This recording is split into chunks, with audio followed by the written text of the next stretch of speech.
Hey guys and gals, welcome back to another episode of the Constructive Liberty Podcast.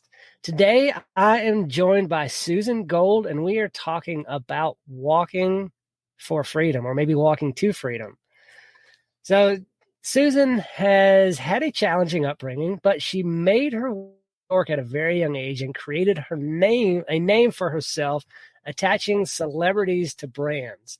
You've all seen these commercials with massive celebrities in them shilling for a brand. Susan may have had something to do with those that you've seen. But after standing up to sexual harassment in the workplace, she created her own talent brokerage firm. And her first deal was to convince master modern artist Andy Warhol to do a commercial for Pontiac. And I think she has an interesting story about how she convinced him to do that. But Susan, welcome to the podcast. Hey, I'm so excited to be here, and I've been listening to you and just getting so much great information from your guests. I love it. Yeah, bar is set high, Ken. Well, thank you for that. I have had some great guests on recently, but I'm interested to start off with about the story how you got Andy Warhol to do that commercial. What went on there? What happened there? It was divine providence. I mean, I had just faced sexual harassment in the workplace, and I decided I couldn't do an assistantship. So with I think I had 3 months of cash in the bank, and I was in my early 20s in New York City. And honestly, I had extricated myself from an abusive relationship where the gentleman just held the purse strings, and that's how he was in control. I did not want to go back into that relationship. So I was matched somehow with Donnie Dwight. She's known as an entrepreneur and a host now, but he was running his dad's ad agency on Madison Avenue then. And he told me, he's like, "Can you get me Andy Warhol?" I'm like, "I'll try." So nobody answered the phone at the factory. So I literally took the subway down to the factory, knocked on the door, and Fred, Andy's business manager, answered. And I explained why I was there. He said, "Come back tomorrow, same time. I'll let you talk to Andy." I'm like, "Okay." So I did. I knocked on the door the next day, same time. Fred answered. He said, "Sit here. I'm waiting in the foyer." And Ken, I'm sweating bullets. I'm so scared. And all of a sudden, these 2 double doors open, but the room is dark. And I'm kind of scared to go in. But there he is, in the center of the room with a pin spotlight on his hair going 17 different directions. And he's scribbling, with these colored pencils.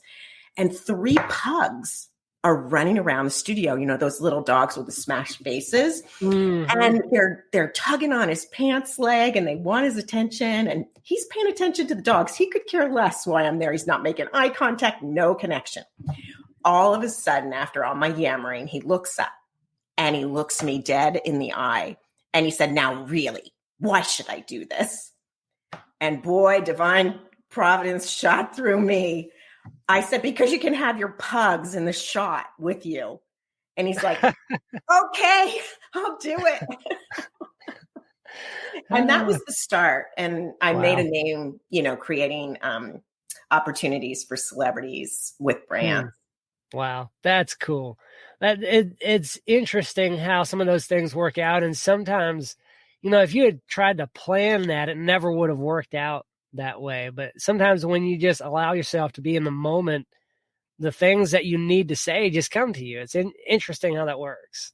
And the actions that you need to take, or the actions you need to refrain from taking. And I think that's really been a gift of my career trajectory, to have that kind of sense of inner knowing. I had it as a child growing up, but it wasn't quite safe at some point. So I had to tuck that away. Yeah. Well, let's talk about a little bit about your background and kind of what led you up to that point. That was the first step into who you are today, but that all has a backstory going all the way back to childhood.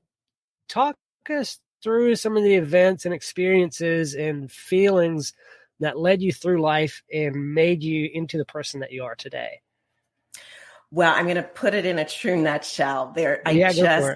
Yeah, my memoir was just published Oh, last week, and it nice. was great. Yeah, it was great to put all those pieces of the puzzle together to see how they all fit. But I was raised in a very chaotic and challenging home, and I didn't realize it until just before that time when I knocked on the factory door, because things in my adult life were starting to resemble what my home life looked like. And Hmm. I'm grateful to my parents and the roles that they played. And they were doing the very best that they could. But it was hurt and abused children, raising hurt and abused children. And I was the middle of five. My father's an astrophysicist and a complete genius.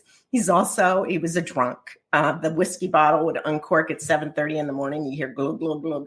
So, and that was natural to me. I didn't know any different. My mother was equally as talented and as genius as my astrophysicist father. But she didn't get the opportunity of going to college. She got the opportunity of 5 children under the age of 30.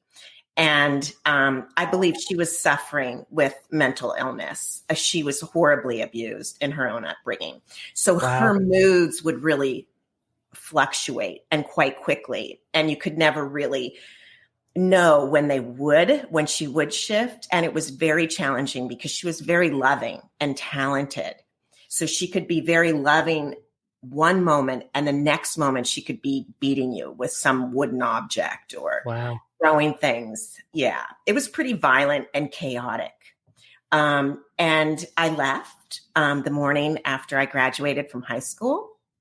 And I'm grateful that I was given the tools that I was in that home, which was pretty much take care of yourself. Nobody's going to take care of you. Eat or be eaten and just make it happen quickly on your own. You know, I handled much more responsibility than I think may have been necessary. And started very young. But with those tools, I think that actually helped me take more risk than I may have in my career. Yeah, for sure. For sure. Wow. It's often the strongest people or the people that accomplish great things or who maybe lean into the fear of doing big things. They come out of some of the most challenging situations that we can even imagine. And it's interesting how often a super inspiring story has the most painful beginnings. And it's amazing how things can work out if the people are willing to work through it, and that's beautiful and painful. Is that where, we talked at the beginning, the title that you sent in for the show was being willing to walk for freedom. Is that kind of what brought that about? Was some of the things that you went through as a child and learning to have to walk away and make a change? I don't know that I fully comprehended the largesse at the moment that I did leave, but I knew intuitively. Like I used to watch Barbara Walters on my beanbag in my basement growing up, and all I wanted to do was get to New York City and be like her. And ultimately, I did train her on the side as her exercise trainer. And she volunteered to come with me and confront that boss who was harassing me within the workplace. So it's really interesting, Ken, how much manifested magically the whole way along my trajectory. Wow. How did the things that happened as a child, did that create, I don't know, call it an imprint or a rut? Like, how were you able to break out of that? Because so often you see, like, I know kids that I've mentored and that have been my godchildren, who are, as they grow up, coming through high school, graduating, becoming a little older, they repeat the same cycles that their parents did. Like as a young child, they're like, I don't want to be like my mom or my dad. I don't want to do those things. I see what's going on, but they fall into those same ruts. What does it take to be able to break out of that? Well, first you have to experience it. So you have to allow your life to lead you where it will, even if that's a dark passageway, and understand you're in the hallway and that you're going to be led to the light You're just in the dark hallway. So I saw that same behavior like you're describing. And I knew intuitively. Like I took a slug from a wine jug in the refrigerator at work to ask for a raise. Well, that's a red flag. That's my father unplugging that whiskey jug and glug, glug, glug.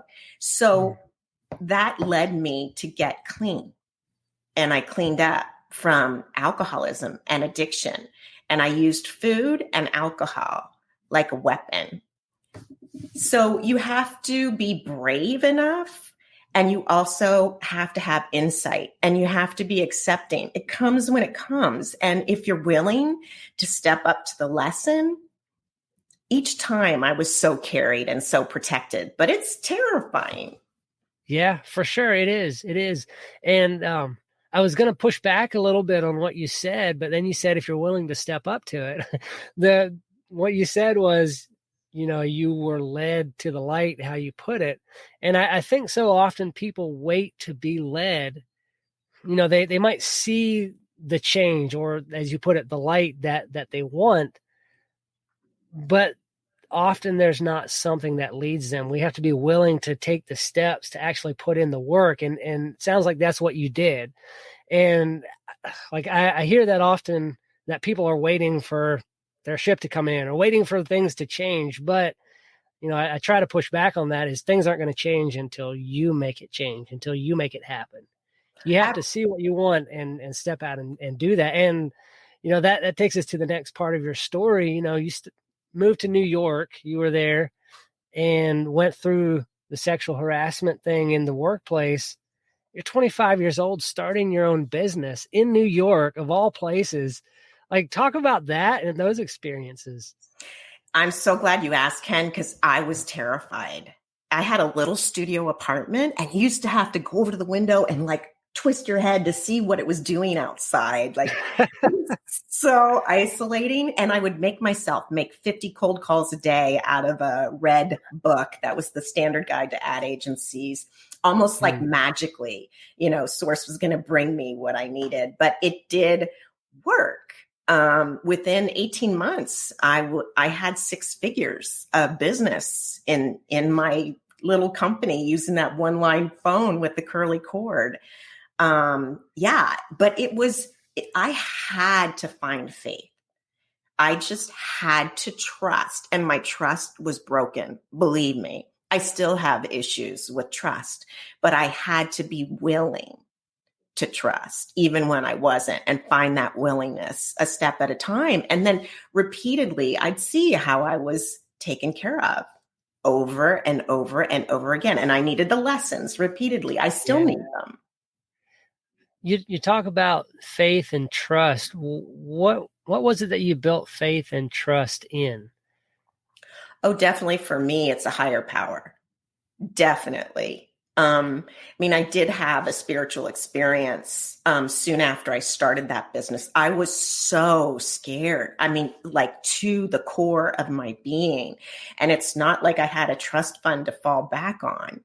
And so one night after, this grueling day, I got down on my knees, and it was as if a blanket of light covered me from my toes to the top of my head. And it was so gentle and comforting. It was like the baby blanket I had until I was 5. It was so soothing and reassuring. And that gave me the courage, to go on with that evening and the next day. And then I had to just chunk things down and stay in the day. Because if I projected 3 months later and how I was going to pay my rent, it got too scary. And I still do that to this day. Yeah, it can be disabling almost to think into the future. Like, we know what we want and we know the things we need to do to get there, but to know that the sustenance is going to be there to keep us, to pay our bills and all of that. Like, I can take the action steps to build my construction business or my coaching business or all of those things, but to know that the clients are going to be there, that's terrifying. And that can freeze you in your steps. What I imagine, like, some of what you went through as your childhood kind of held you back as an adult too. What were some of those things that you had to overcome, once you had left that situation behind, but some of the emotional damage maybe was still there? Yeah, I had very low self-esteem. I had very low confidence. And I also had no semblance of who I was as a human being. It was always dependent on you and what I thought you may want from me. And in some ways, like with Andy Warhol, that served me. I could see he was in love with his pugs. So I knew he wanted those pugs in the shot that might sell the deal. But it took a lot of years of digging, of internal digging and self-reflection, and lots of different modalities, meditation, endurance athletics, somatic therapies that go into my body so I can clear the trauma that's held there. That's all helped me in my business and personally. That's interesting. Everybody has a different experience, and to hear how the different tools that people use to turn trauma into a positive experience or into a positive transformation, rather, like how people go through unimaginable things, really, and push through to create something amazing. How does somebody, everybody's got their own journey, but how does somebody take the first step, or how do they find that first step on their own journey of healing? Well, first you have to recognize it. And unfortunately for me, that's involved like great discomfort. It's almost like that little voice inside of me, like whispering, and I know I need to make a move. And sometimes I drag my heels, but ultimately I need to take that first step. And if that means I need support, I get help, great. If it means I need to go within, I go within. But I can't hide from it any longer. I just can't. It's too obvious. And I've had too much experience walking through these traumatic episodes or these challenges. And now I truly feel that they're all part of my soul evolution. They're huge opportunities to grow as a human being while I'm here. And also I can share those with others and help them walk through the fire. Yeah. Talk about a little bit. You mentioned earlier a book. I imagine you have some messages in there for people that, they want to break out of their own trauma, their own rut that they're maybe in because of things that have happened in the past, or because they're just following what they know. We mirror what we know, and as children, we know what our parents do, and so we tend to mirror that. But what somebody who wants to break out of that and create their own lifestyle of freedom, like we talk about on the podcast, what's the message that you have for them? Even something from the book, even. Well, thanks for asking. So my book, the title is Toxic Family: Transforming Childhood Trauma into Adult Freedom.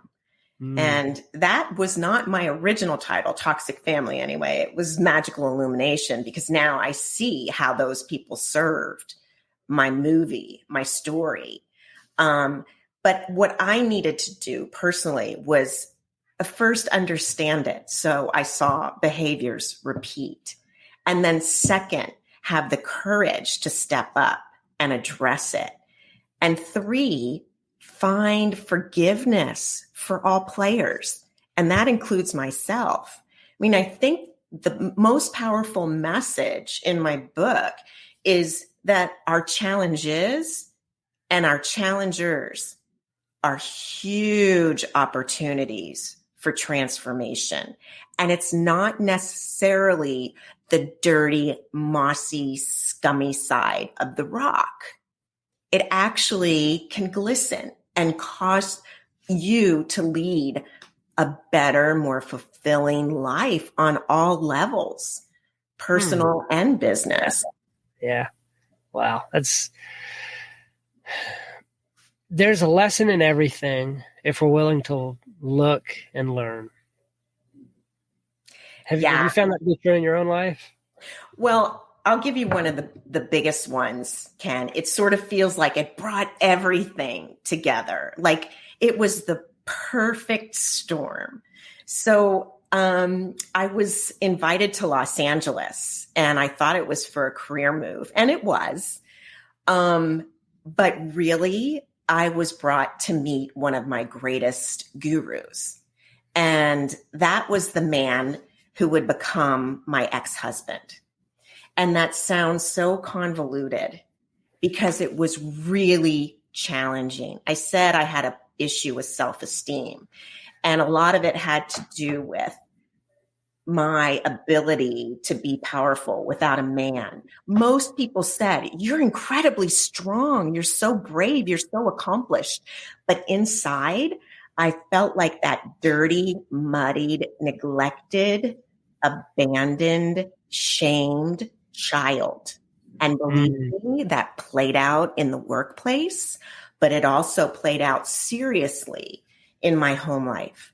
And I had met who I thought was my dream soul partner. And he appeared on the outside as if he was.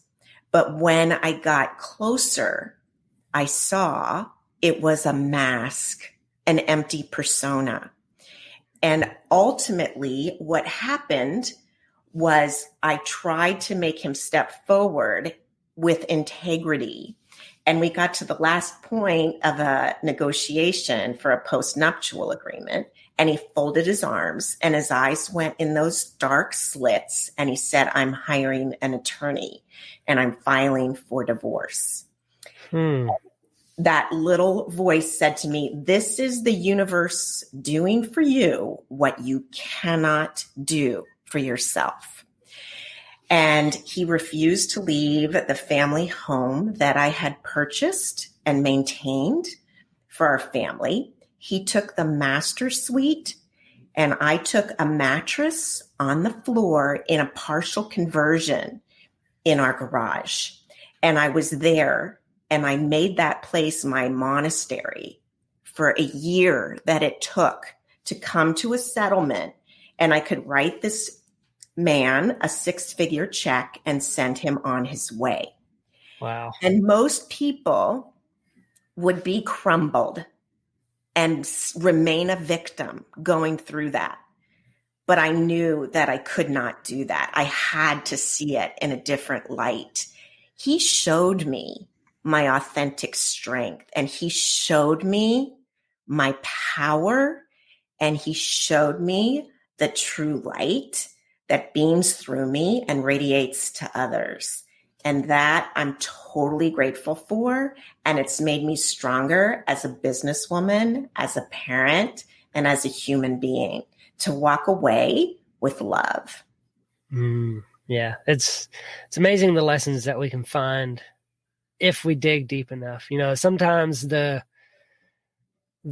most well-hidden lessons are the best ones to learn, and it's painful work to find those at times.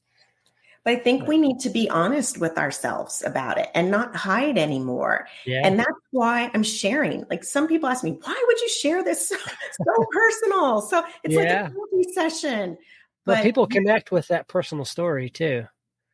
Totally. And it inspires them to look at their own stories. Yeah. So are you still kind of talking about moving forward from there? Are you still working in that creative business, connecting celebrities with brands, or what kind of work are you in today? And how does your past experiences affect the people that you work with, or impact the people that you work with in today's world? So first, I come from a much different perspective, having experienced what I do. I mean, as an entrepreneur and running it on your own and being completely responsible, that gives you a whole new perspective when you consult with other business owners. So I do that now.